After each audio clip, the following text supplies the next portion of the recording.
프란치스코 살레시오가 돈보스코에 대한 얘기인데요. 전 강의 시간에 프란치스코 살레시오 성인의 그 온유함과 돈보스코 성인의 아모레 볼레자의 온천들에 대해서 간략히 살펴봤습니다. 그래서 이 시간에는 두 성인의 삶을 서로 좀 비교를 해보면서 우리 스토에 안에서 살레시안들의 일상 안에 커다란 영향을 주고 있는 두 성인의 영성의 의미와 가치를 한번 생각해보는 시간을 갖도록 하겠습니다.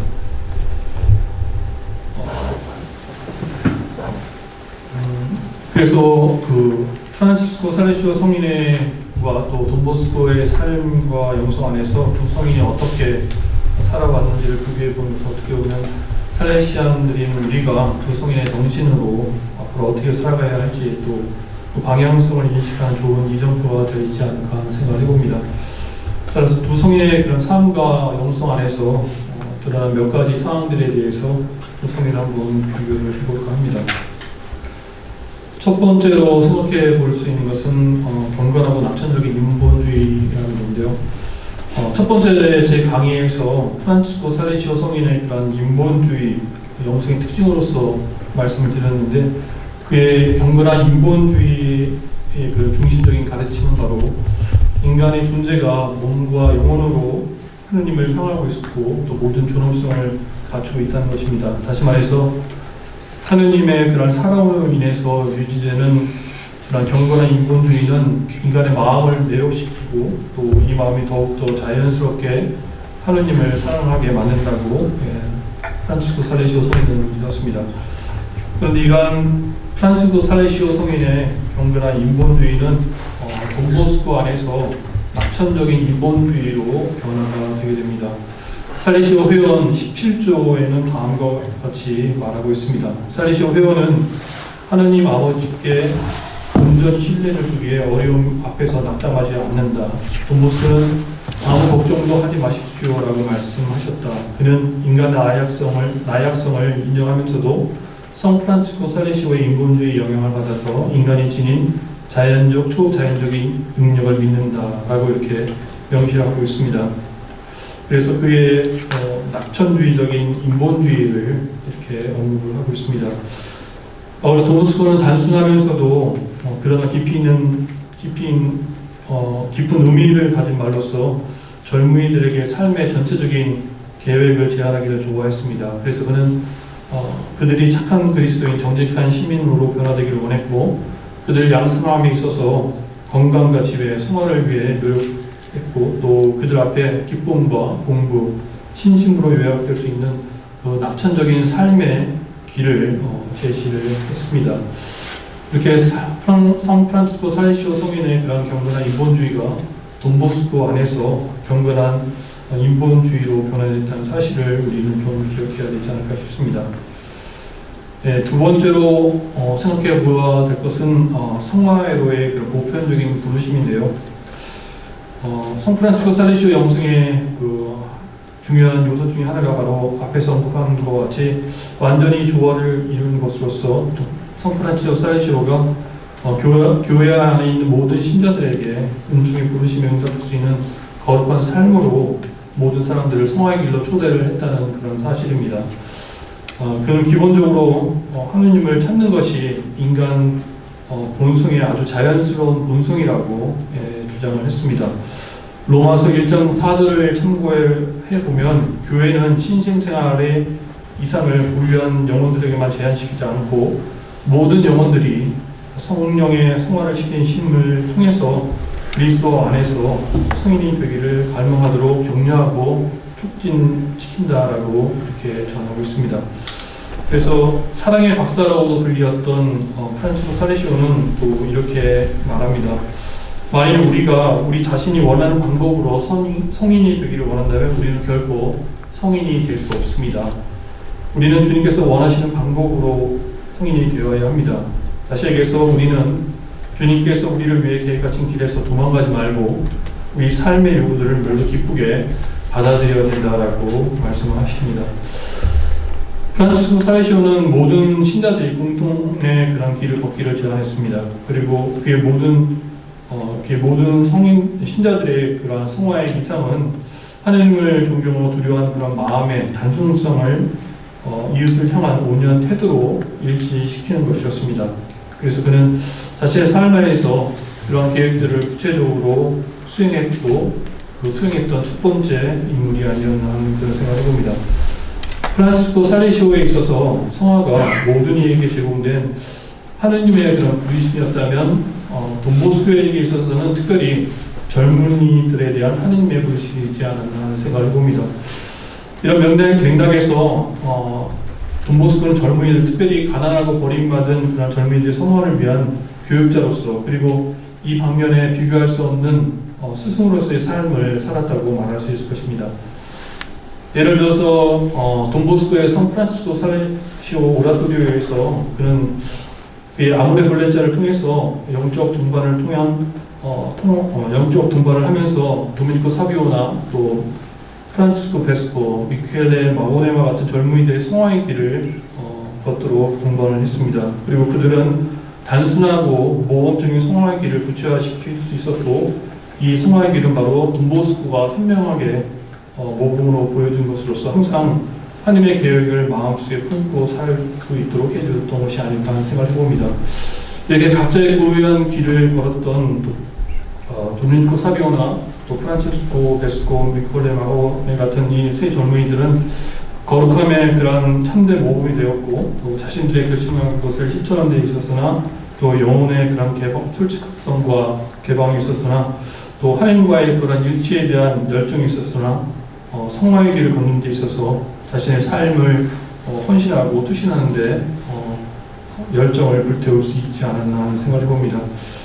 그들의 성화는 기쁨이 넘치는 정신으로 되어 있었고, 하느님의 은총의 열매였던 것이 아닐까 하는 생각을 해봅니다. 그리고 그들은 각자의 개성이 있어서 차이가 있었지만 모두가 똑같은 정신으로 기쁨에 넘쳐 있었다라고 얘기할 수 있습니다. 필리피서 4장 4절에 주님 안에서 항상 기뻐하십시오라는 그런 말씀은 돈보스코와 함께 살았던 모든 이에게서, 특별히 오라도리 아이들에 의해서 계속적으로 반복됐던 그런 성경 구절이라고 말할 수 있을 것입니다. 돈보스코는 자신의 오라도리 안에서 젊은이들이 성화의 길을 걷는 데 있어서 그 길이 매우 즐거운 것으로, 또 행복한 것으로 되게 만드는 것을 목표로 삼았던 것이라고 말할 수 있겠습니다.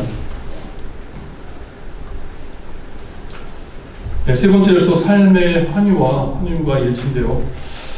프란치스코 살레시오 성인에 의하면 인생의 길을 안전하게 걸어가고 그 목표를 성공적으로 달성하기 위해서는 자신의 의지를 희생하고 또 하나님의 뜻을 수행하기 위해서 어떻게 인내해야 하는지를 아는 것이 필수적이었다라고 얘기를 합니다. 이런 형태의 성화는 매일의 그런 삶의 일상 안에서 겸손함으로써 살아가는 성화였고, 에베소서 5장 2절에서처럼 기쁨을 드리는 향기의 선물로서 더욱 자신을 공헌하는 것을 말하는 것이었습니다. 신자들의 긍정적인 이해를 통해서 프란치스코 살레시오는 짧으나 인생살이에서 일어날 수 있는 신성한 환희 세 가지를 다음과 같이 말했는데요. 첫 번째가 바로 지성의 환희를 말하는데, 이 환시들과 황홀경 등, 또 그리고 우리가 성인들의 삶을 연상하는 것으로서 얻어지는 환희를 말한다고 합니다. 두 번째로서 말씀드릴 수 있는 의지의 환희는 참회의 형태들과 완독에 있어서 성숙한 사람들과 관련되어 있는 엄격한 실천을 통해서 얻어지는 환희를 말한다고 합니다. 마지막 셋째로 말할 수 있는 것이 삶이나 활동의 환희를 얘기할 수 있는데, 이것은 사랑으로 행한 삶의 위치에서의 일들, 예를 들어서 하찮고 일상적인 그런 삶 안에서 사랑스럽게 성취된 의무를 통해서 얻어지는 환희를 말하는 것이었습니다. 이것이 바로 대부분의 사람들에게서 적용되는 되고 또 모든 사람들에게 가능한 것이었다고 말할 수 있겠습니다. 이렇게 환희 세 가지 형태를 열거함에 있어서 프란치스코 살레시오는 세 번째 마지막 것을 더 선호했다라고 합니다. 그는 거룩함이라는 것이 모든 활동을 하나님 사랑의 행동으로 변화시키는 것이고, 이것은 우리들의 활동들의 가장 하찮은 것 안에서도 행해 줄 수 있다라고 생각했습니다. 그게 좀 덜 중요하고 보통 것으로 보이는 가장 순수한 활동들은 만일 그것이 사랑으로 행해진다면 하느님으로부터 커다란 보상을 받을 수 있다라고 그는 생각했습니다. 예, 마찬가지로 돈보스코도 프란치스코 살레시오와 함께 같은 길을 걸었습니다. 돈보스코는 활동에 있어서 어떻게 보면 환희의 모범이라고 얘기를 할 수가 있을 것 같습니다.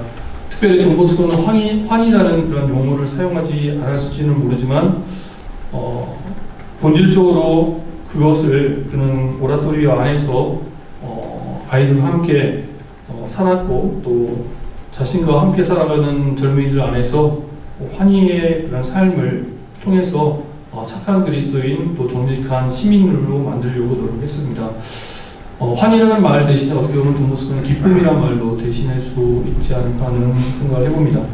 돈보스코는 그 젊은이들에게 받아들이고 이해되는 언어로 그들의 마음을 얻었고 또 그런 매력을 주는 기쁨을 강조했습니다. 그래서 이러한 기쁨을 위해서 돈보스코는 오라토리오 안에서 음악과 노래를 강조했고 기쁨으로 주님을 섬겨라라는 시편 100장 2절의 말씀을 일상 안에서 살려고 노력을 많이 했습니다. 그리고 그는 음악이 없는 오라토리오는 영혼 육체와 같다라는 말을 할 정도로 음악과 노래를 통해서 젊은이들이 항상 기쁘게 생활할 것을 권고했습니다. 예, 아울러 돈보스코의 삶은 또 하나의 기도였다라고 생각이 됩니다. 사람으로 실천된 그런 행동들 안에서 계속적으로 하느님과 일치된 삶을 살았던 분이 바로 돈보스코가 아닐까 하는 생각을 해봅니다. 돈보스코가 죽기 전에 그를 방문했던 토르노 교구의 알리몬다 추기경은 돈보스코에 대해서 다음과 같이 짧게 증언을 합니다. 돈보스코는 항상 하느님과 일치해 있었다라고 얘기를 합니다. 돈보스코는 항상 전적으로 수많은 활동들에 몰입되어 있어 바쁘게 살았지만 계속적으로 하느님 아래 몰입되어 있었다라고 얘기를 합니다. 그리고 그는 일이 기도가 될 수 있었고 또 기도가 되어야 한다라고 돈보스코는 믿었습니다. 그런데 우리가 잘 알다시피 그의 시도 과정에서 커다란 어려움을 겪게 됩니다. 바로 그 문제는 바로 부족한 기도 문제였습니다. 그의 시복을 반대하는 사람들이 집요하게 이 문제를 가지고 밀고 늘어졌는데 그 시복 조사 과정에서 신앙 교리성 시복 추진 담당자는 이 문제에 대해서 이렇게 얘기를 합니다.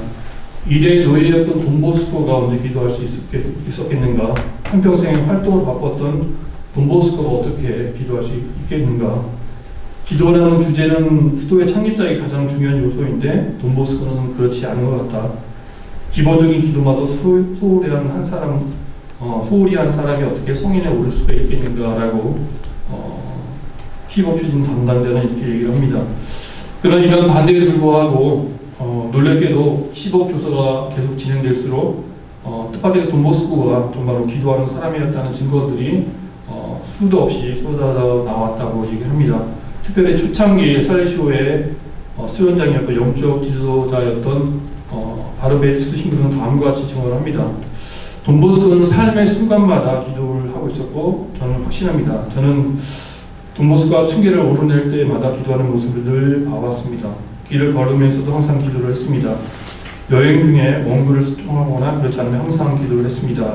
라고 이렇게 증언합니다. 그리고 우리가 잘 알다시피 바르베리스 신부는 시복을 반대하는 사람들에게 이렇게 반문합니다. 언제 돈보스코가 기도하지 않았습니까? 라고 이렇게 얘기를 합니다. 돈보스코에게 있어서 긴 관상에 젖어드는 것이 아니라 기도를 충만한 일로서 영적인 삶을 보충했다라고 말할 수 있을 것 같습니다. 그래서 살레시안들의 그런 기도는 회원 95조에 나와 있듯이 살레시안들이 세상 안에 몰입되고 또 사목적인 삶 안에 살면서 맡겨진 사람들을 통해서 하느님을 만나기를 배운다라고 얘기를 하고 있습니다. 네, 이상에서 보는 바와 같이 성프란치스코 살레시오와 돈보스코는 자신의 삶 안에서 삶의 그런 기쁨, 환희를 강조했고 또 실제로 그것을 실천하면서 살았고 또 하나님과 일치되는 그런 삶을 살았던 분으로 우리가 생각해 볼 수 있을 것입니다. 네 번째로서 덕행 실천의 어떤 유사성을 말씀드릴 수 있을 것 같습니다. 돈보스코와 프란치스코 살레시오의 유사성에 대해서 얘기할 때 우리는 그들의 그런 덕행과 가르침의 동일성을 주목해 볼 필요가 있습니다. 그들은 여러 가지 덕행을 실천함에 있어서 매우 비슷했다라고 얘기를 합니다. 돈보스코의 5년과 아모레 블레자는 바로 5년 제네바의 조교였던 프란치스코 살레시오의 그런 모습에서 재현되었다라고 얘기를 하고 있습니다. 이러한 점은 바로 돈보스코가 먼저 자신에게 제시되었던 것이었고, 또 그리고 그의 아들들인 우리 살레시안들에게 제시한 이상이었다고 얘기합니다. 돈보스코는 이 점에 있어서 모든 이가 완전한 모델이었던 살레시오 성인의 특별한 보호 아래 있기를 원했다라고 얘기를 합니다.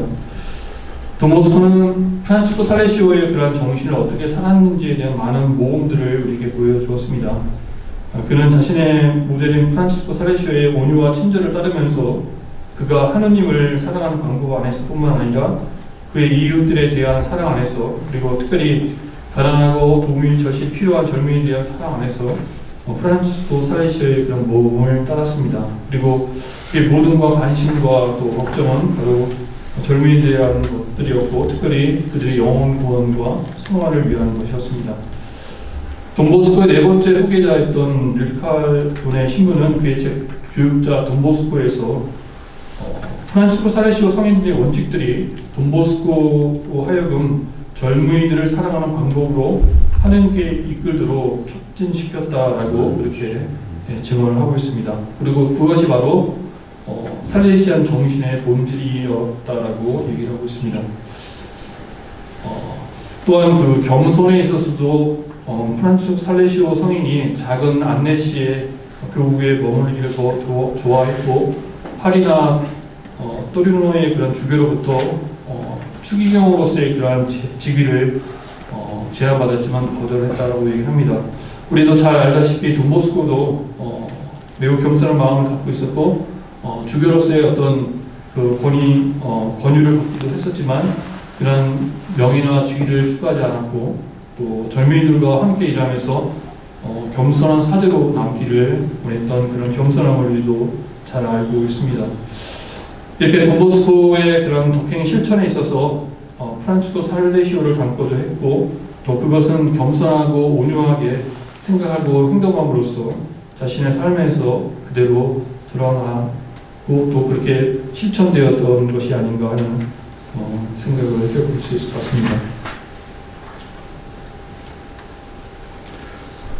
네, 마지막으로서 사도적 열성과 교황님에 대한 충성인데요. 두 성인의 또 하나의 그 특징적인 그런 유사성이라고 할 수 있는 것이 바로 그들이 사목자였고, 또 교육자로서 그들의 사도직의 열정이라고 얘기를 할 수 있을 것 같습니다. 프란치스코 살레시오의 경우에는 일반적으로 샤블레 사도라고 불립니다. 그가 1594년 9월에 샤블레 지역에 갔을 때 그는 27살이었습니다. 4년 안에 칼뱅주의의 요새였던 제네바와 가까운 지역에 있던 샤블레 지역에서 그는 거의 전 주민 약 7만 명에 해당하는 그러한 계시군 신자들을 카톨릭 교회로 되돌리게 됩니다. 그 사실만으로도 그 샤블레의 그런 사도라고 부릴 만한 충분한 이유가 될 수 있을 것 같습니다. 아마도 그는 4년 동안 그 헤아릴 수 없는 많은 어려움에도 불구하고 하나님께 대한 열정으로 그 모든 것을 극복하고 많은 개신교 신자들을 가톨릭 신자로 배정시킬 수 있지 않았을까 하는 생각을 해봅니다. 만일 그러한 그의 강한 힘이 그 신앙 안에 있었다면 그의 승리는 그의 온유와 친절의 길이었을 것이고, 그 모든 것의 추진력은 바로 그의 사도적인 열정이었다라고 얘기를 하고 있습니다. 사도 바울의 모든 이에게 모든 것이 된다는 그런 말씀이 프란치스코 살레시오의 그런 마음 안에 그대로 적용이 되었다라고 얘기를 할 수 있겠습니다. 그리고 만약 사도적인 열성이 프란치스코 살레시오와 돈보스코의 그런 공통적인 특징이라고 한다면 그것은 그들이 비슷한 영혼의 색깔과 향기를 갖고 있지 않나 하는 생각을 해봅니다. 우리가 다 알다시피 돈보스코 역시 프란치스코 살레시오와 마찬가지로 사도적 열성을 가지고 있었고, 젊은이들의 영혼을 위해서라면 자신의 모든 것들, 특별히 목숨까지 바칠 각오를 하면서 삶을 살았습니다. 그래서 그 외에 그 수많은 어려움과 신원에도 불구하고 그 당시에 수많은 젊은이들 위해 또 소외된 젊은이들 위해 젊은이들의 영혼만을 위해서 살았던 것입니다. 그리고 그러한 희생과 또 헌신의 결과가 오늘날에 우리가 잘 알다시피 전 세계에 134개국의 나라에 90개의 광부와 또 1865개의 살리쇼지 또 14,000여 명의 살리시오 회원들 또 32개의 살리시오 가족 단체가 생겨나서 이 시대에 가장 어렵고 소외받고 있는 젊은이들을 위해서 살아가고 있다는 것이죠. 또 하나의 공통적인 특징을 얘기하자면 바로 교황님에 대한 충성입니다. 프란치스코 살리시오의 교황에 대한 충성에 대해서 돈보스코는 다음과 같이 얘기했다고 합니다. 겸손한 살리시오회의 구성원들이 우리의 위대한 수호자이신 프란치스코 살리시오 성인의 교황님에 대한 충성심을 멀리하지 않기를 바랍니다. 우리는 교리나 원칙들에 관한 문제들에 있어서 교황님의 결정들을 즉각성과 존경심과 마음의 단수성을 가지고 받아들일 뿐만 아니라 토론에 개방된 문제들에 있어서조차 어떤 신학자들이나 세상의 학자들의 의견을 받아들이기보다 개인적인 교사로서의 교황님의 의견을 항상 받아들여야 할 것입니다. 라고 돈보스코는 프란치스코 성인의 그런 교황님에 대한 충성심을 예를 들어서 교황님의 충성심에 대해서 이렇게 얘기를 합니다. 또 이러한 교황님에 대한 충성심은 교회에 대한 사랑과 연결되어 있었고 돈보스코는 살레시오 협력자의 설립을 촉진하는 그런 동기로서 그 목적과 계획에 따르면 돈보스코는 협력자들을 통해서 바로 교회 안에서 그 당시에 교황권이 무너지고 교회의 힘이 약화된 그런 상황 안에서 협력자들이 교황님의 힘이 될 수 있는 교회의 힘이 될 수 있는 것으로 변화되기를 또 원했다고 얘기합니다. 이상의 그런 성 프란치스코 살리시오와 돈보스코의 그런 그들의 상업적이고 교회 활동적인 그런 면 안에서 그들이 사도적인 열성을 가지고 있었고 특별히 교황님에 대한 충성심을 통해서 교회의 일치를 이루기 위해서 자신의 모든 것을 헌신했다라고 말씀드릴 수 있을 것 같습니다. 예, 끝으로 지금까지 했던 강의를 좀 종합을 하면서 말씀을 좀 드리고 제 강의를 좀 마칠까 합니다. 돈보스코의 서거 후에 약 100년이 지나면서 점차 살레시안이라는 그런 이름은 전 세계에서 알려지게 되었다고 얘기합니다. 그리고 그 살레시안이라는 이름은 프란치스코 살레시오 정신을 가지고 살아가는 돈보스코의 아들들을 의미하는 말이 되었습니다. 또한 살레시오 정신은 바로 돈보스코의 정신을 가리키고 있습니다. 현재 살레시안이라는 그러한 이름은 바로 이 세상에서 가난하고 버림받은 젊은이들과 함께하는 돈보스코 아들들을 부르는 호칭이자 또 표지가 되었습니다. 우리가 잘 알다시피 프란치스코 살레시오 성인은 온유의 성인이고 일상 살아가는 모든 사람들, 특별히 신자들을 위한 온유와 인내에 빛나는 모범이 되기도 모범으로 제시되고 있는 인물입니다. 왜냐하면 그의 그 신심생활 인물이나 또 신해론들과 동책들이 여전히 많은 신자들로부터 사람들로부터 영성적인 삶과 또 성랑의 길을 걷고 인도되고 있는 좋은 안내서가 되고 있기 때문일 것입니다. 이렇게 프란치스코 살레시오 성인은 교회 안에서 그 영적인 가르침의 중요성을 잊지 않고 있고 또 어쩌면 이전보다도 더욱더 특별히 현대에 더 적합하고 또 필요한 교회 성인으로서 자리매김해오고 있지 않나 하는 그런 생각을 해봅니다. 또한 그 돈보스코 역시 우리 교회 안에서 자신만의 그러한 덕행과 업적을 이뤄내었다라고 얘기할 수 있을 것 같습니다. 돈보스코는 가난하고 버림받은 사람들, 특별히 젊은이들의 영적인 성과 복지를 위해 쉼 없이 일했고 그리고 많은 젊은이들의 영혼 구원과 성화를 이루는 풍성한 결실을 얻었습니다. 그는 활동하는 관상가였기 때문에 그의 두 발은 땅 위에 있었고 그의 양손은 일하기 바빴지만 그의 마음은 항상 하늘에 고정되어 있었다고 얘기합니다. 그리고 돈보스코는 프란치스코 살레시오를 존경했고 또 프란치스코 살레시오의 영성에 많은 영향을 받았습니다. 또한 그의 아들들인 우리 살레시아들도 돈보스코의 정신을 통해서 젊은이들을 위한 사도직 안에서 돈보스코의 영성을 적용하고 있다는 것은 분명한 사실이라고 말할 수 있을 것입니다. 혹자는 이렇게 합니다. 돈보스코를 따르지 않고서는 프란치스코 살레시오를 따를 수는 있지만 프란치스코 살레시오 성인을 따르지 않고서는 돈보스코를 따를 수가 없다라고 얘기를 합니다. 이것이 바로 돈보스코가 자신의 삶과 영성 안에서 프란치스코 살레시오 성인의 삶과 영성에 그런 많은 영향을 받았다는 사실을 잘 말해준다라고 하겠습니다. 그리고 모든 살레시아들에게 주는 가장 중요한 메시지가 아닐까 하는 그런 생각을 해봅니다. 이상의 그런 저희 강의를 통해서 우리가 프란치스코 살레시아 정신을 이해하는 것은 바로 돈보스코의 정신을 이해하는 데 있어서 필수적이고 또 본질적인 것이라는 사실을 좀 잘 인식하면 좋지 않을까 하는 생각을 해봅니다. 아울러 프란치스코 살레시오의 삶과 영성이 또 돈보스코의 아들들인 우리 살레시안들에게 돈보스코의 정신이라는 이름으로 그대로 이어져 내려오고 있음을 또 기억하고, 또 돈보스코가 모든 살레시안들에게 맡긴 젊은이들의 영원과 또 성화를 위한 사명을 완수하기 위해서 우리 각자의 삶의 자리에서 우리 살레시안으로서의 길을 충실히 우리 성소의 여정을 충실히 걸어갈 것을 다짐하고 또 합당한 일로서 살아가기를 다짐하는 그런 시간들이 되었으면 좋겠다는 그런 희망을 가져봅니다. 감사합니다. 제 강의를 마치면서 영광성으로 마치도록 하겠습니다. 영광의 성부와 성자와 성령께 신자들이 보시기 바랍니다.